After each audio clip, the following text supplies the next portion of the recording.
In my 40s, I really started thinking about what it was that I wanted to write. And I don't know, at that point in time, crime fiction was really kind of riddled with like urban stuff. It was very noir. Everything was like, drunk detectives, burying bodies in their backyards and all this. And I thought, well, what if you did something that was like the sheriff of the least populated county in the least populated state? That would be something that would be different from everybody else. And so that's how Walt Longmire was born. As I was saying, like that, I mean, it just seemed like something that would be very, very different from what was being produced, And I've always been intrigued by sheriffing just simply because, well, first of all, it's the only elected law enforcement official in the United States. I mean, you have to be a police officer, but you also have to be a politician. You have to go out there and get votes. And what that does is it makes for a really wonderful connection between the law enforcement agent and their community. Just about every single book that I've written has come from a newspaper article. Like that, I go around, all over the state, all over Wyoming and Montana and those areas like that. And everywhere I go, I especially pick up the little weekly editions, like at the little tiny towns that only have like, one edition that comes out per week.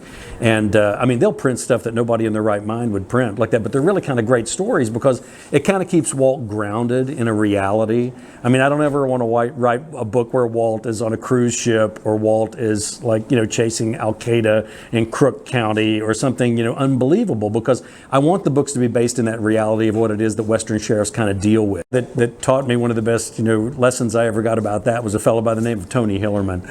And one time I was having dinner with him and I was just starting out and he said, you got to remember to tell a good story. He said, you can have the character development, you can have all of those layers, you can have the social implications and all those things, but don't ever forget to tell a good story. And I think that that's one of the things that makes readers, pay attention, is that it's a good story. And so, whether you've like ridden along behind, 200, head of cattle like that, or else you've like snapped green beans on a front porch on somebody's, rocking chair, a good story when you hear one like that. And so you don't want to ever forget to make sure you tell one.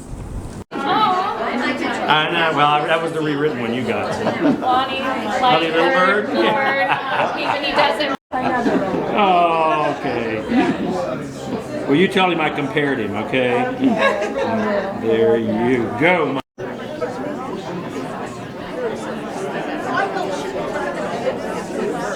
I have a great love for libraries like that because I didn't grow up with a great deal of money like that, so my access point for books was through the library like that. And there's a reason why Walt's office is an old Carnegie library.